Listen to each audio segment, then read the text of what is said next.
Welcome back to the channel. Today we're going to be looking at some pretty interesting stuff about channeling and extraterrestrial contact. You guys sent us some excerpts from a documentary called First Contact. Oh, yeah. And it centers around this guy named Darryl Anka, who's been channeling this entity named Bashar for decades. So we're talking telepathy. Spaceships. Yeah. Alternate realities. The whole shebang. It's a really fascinating documentary. What I find really interesting is how they sort of flip the typical first contact scenario on its head. Yeah. Like instead of these big dramatic alien landings, it explores the possibility of telepathic communication as maybe like a more evolved way of interacting with other beings. Right. Which is a pretty big departure from like most sci-fi narratives, I think. It is. And Daryl suggests that channeling this thing that a lot of people view as kind of mystical or even fringe could actually be like a natural human ability. He even compares it to like, when athletes are in the zone or artists are like completely absorbed in their creative process. Absolutely. Yeah. They actually show Daryl undergoing some scientific analysis while he's channeling Bashar in the film. And, EEGs show heightened activity in areas of his brain that are associated with things like intuition and empathy and complex problem solving. It's similar to brainwave patterns that you'd see in like experienced meditators or even Tibetan monks. Wow. Like his processing speed went through the roof. So there's measurable evidence that something unusual is going on in his brain. But is it just an altered state of consciousness? Or is there really an external entity communicating through him? I mean, that's the million-dollar question, right? Yeah, that is the question, isn't it? And the documentary digs into Daryl's backstory a little bit to give us some context. And he describes a really vivid UFO sighting that he believes was orchestrated by Bashar himself. Like, picture this massive triangular craft, blinding lights, just hovering in the sky. I mean, it sounds like something straight out of a Hollywood movie. Oh, yeah. That must have been like a seriously life-altering experience. Definitely seems like it was a catalyst for him going down this path of channeling. Like the film suggests, it was almost like a wake-up call, pushing him to explore like the boundaries of consciousness and the possibility of connecting with other beings. Okay, so let's talk about this entity Bashar. Who is he? And where does he claim to come from? Well, according to the documentary, Bashar identifies as an extraterrestrial being from a civilization called the Essassani. Okay. And get this. He describes the Essassani as a hybrid species. Apparently, they originated from a merging of the Greys. Those classic gray-skinned aliens you see everywhere. And another group that was like really focused on emotional and spiritual development. A hybrid alien species. That's a new one. Right. So why would these two groups come together in the first place? Well, Bashar explains that the Greys were facing a crisis on their home planet, their resources were dwindling, and they were starting to lose the ability to reproduce naturally. So they sought out human DNA to create this hybrid race that could survive and thrive.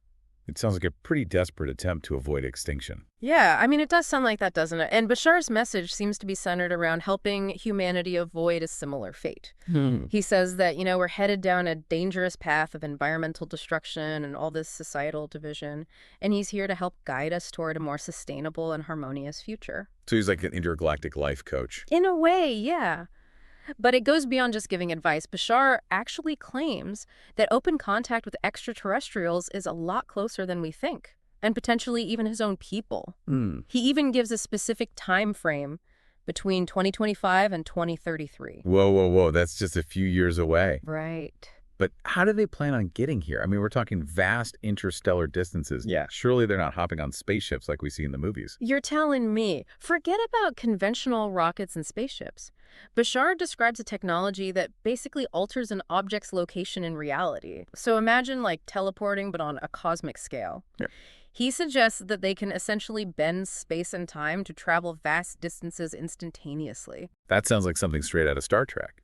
Well, But I mean, does the documentary provide any evidence to support these claims of advanced technology? well, it does highlight specific UFO sightings. Things like the Phoenix Lights incident. Oh, yeah. That mass sighting in Arizona back in '97 with thousands of witnesses reporting strange lights in the sky. Oh, yeah. Bashar claims that events like that are evidence that they're already here, observing us and waiting for the right moment to make open contact. Okay, so let's say we accept for a moment that Bashar is who he says he is, and that open contact with ETs is actually imminent. What does that mean for humanity? What kind of message is he bringing? That's where it gets really interesting. Bashar spends a lot of time in the documentary talking about the laws that govern reality. He calls them the 5 laws of creation. Yeah. And he essentially says that physical reality is a reflection of our collective consciousness. So, like, our beliefs shape our experiences. Yeah. And by changing our beliefs, we can change our reality. So it's kind of like the law of attraction, but with a cosmic twist. Exactly. Yeah. It's not just about attracting material possessions. It's about recognizing our own power to co-create reality through our thoughts, emotions, and actions. Right. Bashar emphasizes the importance of aligning ourselves with our true nature, our passions, and our highest excitement. He says that when we do that, we tap into this universal energy that allows us to manifest our desires and live more fulfilling lives. And does Daryl give any examples of this working in his own life? Oh, yeah, absolutely. He shares some really personal stories about how following his excitement led to amazing synchronicities and all these unexpected opportunities. He talks about like feeling drawn to certain places or meeting specific people, all these seemingly random events that ultimately led him to where he is today. And he believes these synchronicities are not just coincidences, but signs from the universe guiding him on his path. So he's saying that by following his gut, he's essentially co-creating his reality with the universe. That's exactly it. And Bashar emphasizes that this is something we can all do. He encourages us to pay attention to those intuitive nudges, those moments of synchronicity, and have the courage to follow our excitement, even when it leads us down unconventional paths. That's a pretty empowering message. Yeah. It suggests we have a lot more agency in shaping our lives than we realize. Absolutely. It really challenges the idea that we're just victims of circumstance. Right. Bashar suggests that we're all co-creators of reality, and we have the power to choose the kind of world we want to experience. So how does this all tie back to extraterrestrial contact? Why is Bashar so focused on human consciousness and our ability to co-create reality? Well, he believes that the key to a successful interaction with ETs lies in our ability to expand our consciousness and transcend our current limitations. Right. He says that ETs are already observing us, but they're waiting for us to evolve to a point where we're ready for open contact. Mm. We're not driven by fear and division, but by love and understanding. So he's saying we need to get our act together before they'll fully reveal themselves. We need to prove that we're not just going to freak out or try to weaponize their technology. That's a big part of it. Bashar suggests that open contact won't happen until we reach a certain level of maturity, both individually and as a species. Right. He emphasizes that ETs are not coming to save us. They're coming to connect with us. But that connection can only happen on a level playing field, where we're both operating from a place of mutual respect and understanding. That makes a lot of sense. I mean, we can't expect advanced civilizations to just hand us their knowledge and technology if we're still struggling with basic issues like war, poverty, and environmental destruction. I know, right? And Bashar even takes this a step further by suggesting that learning to communicate with other intelligent species here on Earth, like dolphins, can help prepare us for interacting with ETs. Like dolphins, is he saying that dolphins are like cosmic ambassadors? Kinda, yeah. Bashar suggests that dolphins have this highly developed consciousness and a really sophisticated communication system, one that's a lot more complex than we currently understand. He says that by learning to bridge the communication gap between humans and dolphins, we can gain valuable insights into how to interact with other intelligent beings, whether they're from this planet or another galaxy. So by cracking the code of dolphin communication, we might unlock the secrets to talking to ETs. That's a pretty mind-blowing idea. It is. And it highlights the importance of expanding our definition of intelligence and communication. You know, we tend to be very human-centric in our thinking. But Bashar suggests that there are so many forms of intelligence and so many ways to communicate, and we need to be open to all of them if we want to connect with the wider universe. Okay, let's get back to this idea of channeling for a minute. We've talked about the brainwave evidence and Daryl's personal experiences, but how does channeling actually work? What's the process like? Well, Daryl describes it as a natural altered state of consciousness that anyone can potentially access with practice. Okay. He says it's like tuning into a different radio frequency, where you can receive information and energy from other dimensions or even other beings. So it's like meditation, but instead of connecting with your inner self, you're connecting with something external. Exactly. Okay. And Daryl emphasizes that it's not about control or possession. It's about creating a space of openness and receptivity where communication can flow freely. He compares it to being a conduit, allowing information to pass through him from Bashar to the audience.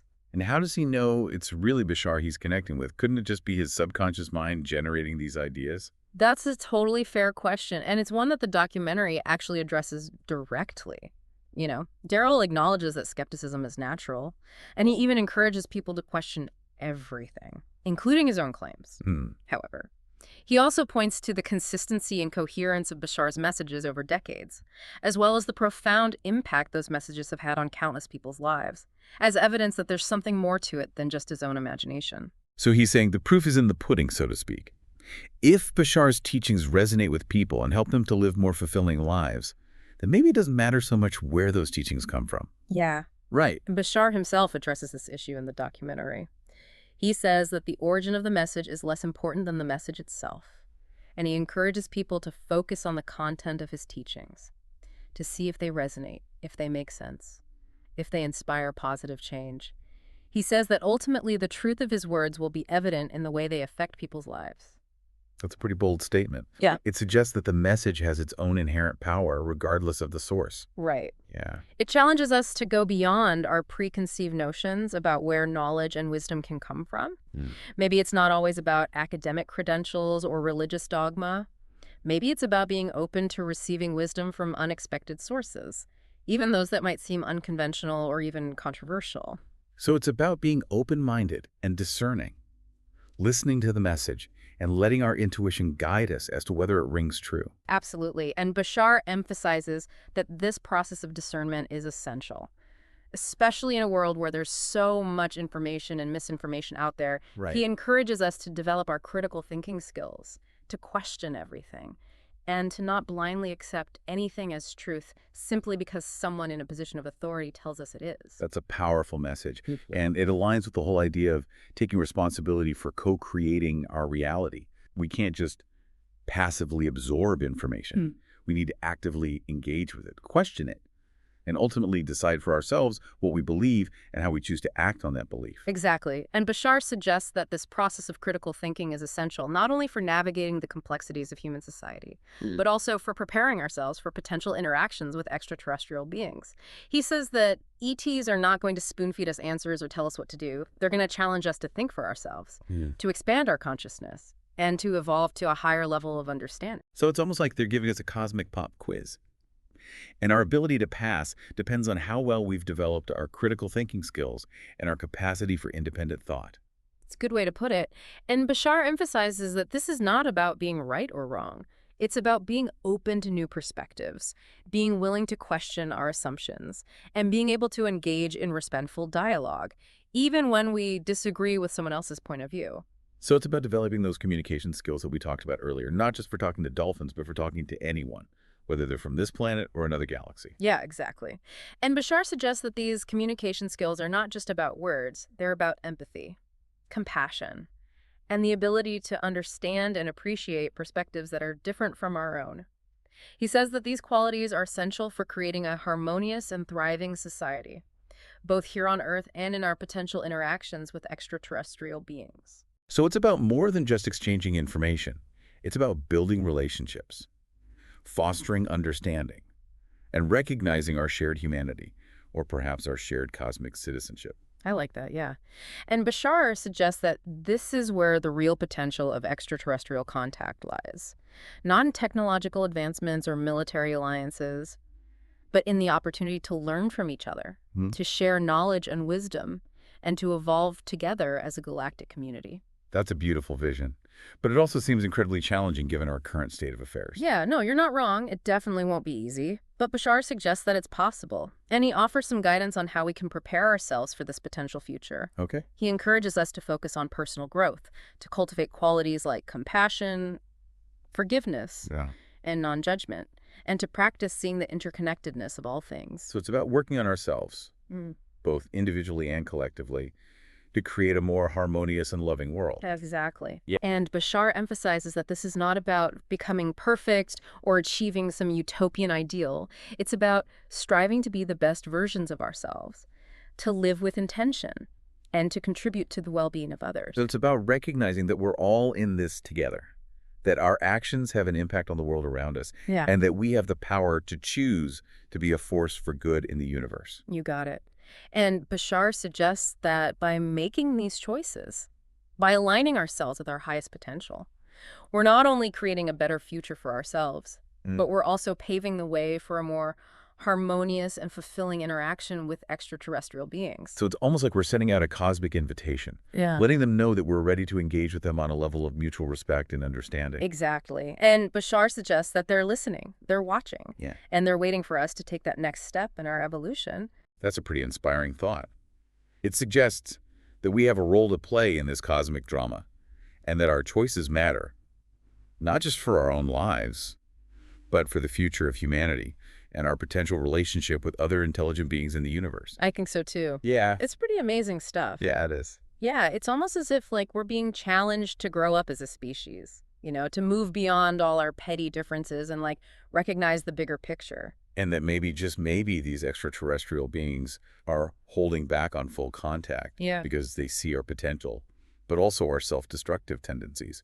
Like they're giving us space to evolve before we potentially mess things up on a galactic scale. Yeah, it's a really thought-provoking idea. Like we're being given a chance to prove ourselves worthy of joining this larger cosmic community. And Bashar seems to believe that channeling this direct communication with entities like himself is one of the ways we can accelerate that process of evolution. Right. He suggests that channeling allows us to tap into like a higher level of knowledge and wisdom, to receive guidance and insights that can help us navigate the challenges we face as individuals and as a species. But even if we accept the possibility of channeling, there's still the question of why these advanced beings would choose this particular method of communication. It seems a bit roundabout, doesn't it? Yeah, it does seem a bit unconventional, especially compared to the sci-fi scenarios we're used to. But Bashar explains that telepathic communication is actually a more evolved form of interaction. He suggests that it's more direct, more nuanced, and less prone to the misunderstandings that can arise from language barriers. So it's like bypassing the filters of language and culture to connect on a deeper, more intuitive level. Exactly. Wow. And Bashar suggests that this kind of telepathic communication is something we're all capable of. It's just a matter of developing that ability. He compares it to like a muscle that needs to be exercised and strengthened. So it's like learning a new language. Yeah. But instead of words, we're using thoughts and emotions. Right. And Bashar emphasizes that this ability is not limited to like a select few individuals. He says that everyone has the potential to develop their telepathic abilities, and that it's an essential skill for navigating the future, especially in a world where we might be interacting with other intelligent beings who communicate in ways that are completely foreign to us. So he's saying that learning to channel is not just about connecting with extraterrestrials. It's about expanding our own consciousness and developing a more universal form of communication. That's it. And Bashar suggests that this kind of communication goes beyond simply exchanging information. It's about connecting on a soul level, understanding each other's motivations and intentions, and building relationships based on trust and empathy. That sounds incredibly challenging, but also incredibly rewarding. It's like taking human connection to a whole new level. It is, and Bashar suggests that this kind of deep connection is essential for navigating the challenges of the future, both here on Earth and in our potential interactions with extraterrestrial beings. He says that when we're able to connect on a heart level, we can overcome differences, resolve conflicts peacefully, and create a more harmonious and thriving world. So it's about more than just learning to talk to ETs. It's about learning to talk to each other in a more meaningful and compassionate way. Right. And Bashar suggests that this starts with developing our own self-awareness, understanding our own thoughts and emotions, and learning to communicate them clearly and respectfully. He says that when we're able to do that, we can create a ripple effect of positive change that extends outward, influencing our relationships, our communities, and ultimately the world at large. It's a powerful message. And it aligns with a lot of spiritual teachings about the importance of inner work as a foundation for creating a better world. It does. And Bashar suggests that this inner work is essential not only for our own personal growth, but also for preparing us for the possibility of interacting with extraterrestrial beings. Yeah. He says that ETs are not going to be impressed by our technology or our military might. They're going to be interested in our level of consciousness, our capacity for love and compassion, and our willingness to work together for the greater good. So he's saying that the key to attracting benevolent extraterrestrials is to become more benevolent ourselves. Exactly. And Bashar suggests that this process of becoming more benevolent is not about achieving some kind of utopian perfection. It's about recognizing our flaws, our shadows, and our capacity for both good and evil. It's about embracing our humanity in all its complexity and striving to evolve toward a higher expression of ourselves. So it's not about denying our darker impulses, Right. but about learning to transcend them, to choose love over fear, compassion over judgment, and unity over division. You got it. And Bashar suggests that this process of transcendence is not something we can do alone. We need each other, we need community, and we need to support each other on this journey of growth and evolution. He says that when we come together, when we recognize our interconnectedness, we can amplify our positive energy and create a powerful force for change in the world.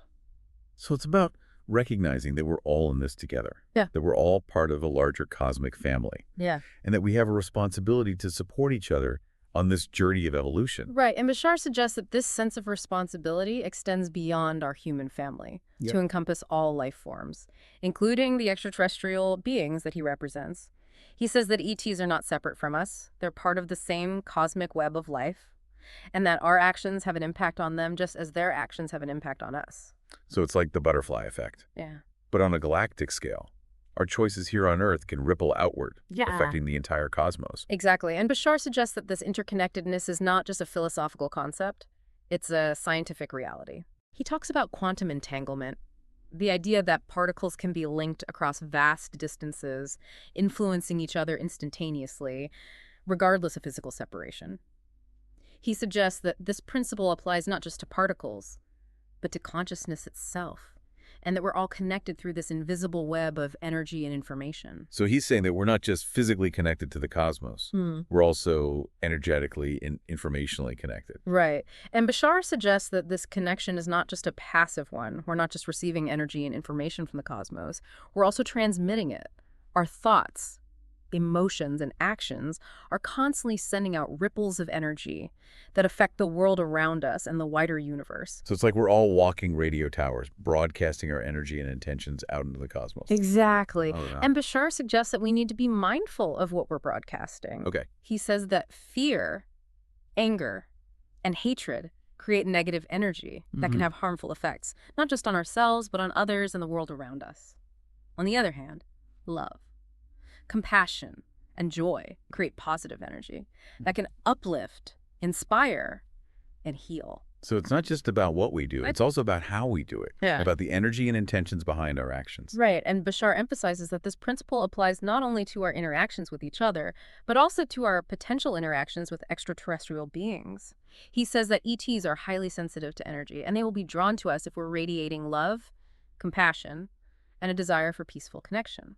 On the other hand, if we're broadcasting fear, hostility, and a desire for dominance, they will likely stay away. So it's like we're sending out a cosmic beacon, and the frequency we're broadcasting will determine who or what we attract. Exactly. And Bashar suggests that we need to raise our frequency, to shift from a mindset of fear and scarcity to a mindset of love and abundance. He says that this is not about denying the challenges we face or pretending that everything is perfect. It's about choosing to focus on the positive, to believe in our potential for growth and evolution, and to work together to create a world that reflects our highest aspirations. So it's about choosing hope over despair, possibility over limitation, and love over fear. Exactly. And Bashar suggests that this choice is not just a personal one, it's a collective one. We need to come together as a species, to recognize our shared humanity, and to work together to create a world that is worthy of attracting benevolent extraterrestrial contact. So it's about more than just waiting for ETs to show up. It's about creating the kind of world that we would want to visit if we were them. Right. And Bashar suggests that this process of creating a better world starts with each of us individually. He encourages us to look within, to examine our own beliefs and behaviors, and to ask ourselves how we can contribute to the well-being of others and the planet. So it's about taking responsibility for our own actions, for the energy we're putting out into the world, and for the kind of future we want to create. Exactly. And Bashar suggests that this process of self-reflection and transformation is an ongoing one, a lifelong journey of growth and evolution. He says that there's no end point, no finish line, but rather a continuous unfolding of our potential as individuals and as a species. So it's about embracing the journey, trusting the process, and knowing that we're always evolving, always becoming more than we were before. Exactly. And Bashar suggests that this journey of evolution is not just about us. It's about the entire cosmos. He says that we're all part of a grand experiment in consciousness, and that our choices here on Earth have implications for the entire universe. So we're not just playing in the sandbox. We're shaping the very fabric of reality. Exactly. And Bashar suggests that we need to take this responsibility seriously, to recognize the power of our choices, and to choose wisely, not just for our own sake, but for the sake of all beings, both seen and unseen. That's a lot of responsibility to bear. It's almost overwhelming to think about the potential impact of our actions. It is a big responsibility, but Bashar suggests that we're not alone in this. He says that we have guidance, we have support, and we have access to a vast reservoir of wisdom and knowledge that we can tap into if we're open to it. Yeah, it's like we're being asked to step up and become the best versions of ourselves, not just for our own sake, but for the sake of the entire cosmos. It really is a humbling thought to think that our actions here on this little planet could have repercussions across the vast expanse of the universe. But it also speaks to the incredible power and potential that we have within us. Totally. And it brings us back to something we touched on earlier, that idea of communicating with other intelligent species here on Earth, like dolphins. Bashar suggests that this could actually be like a stepping stone to communicating with ETs. Yeah, he makes a really compelling case for it. I mean, think about it. Dolphins are incredibly intelligent creatures. They have these complex social structures and communication systems that we're only just beginning to understand. If we can learn to bridge the communication gap with them, imagine what that could teach us about connecting with beings from other worlds. It's like a cosmic language lesson right here on our own planet. And it challenges us to expand our definition of intelligence and communication beyond our human-centric perspective. Right.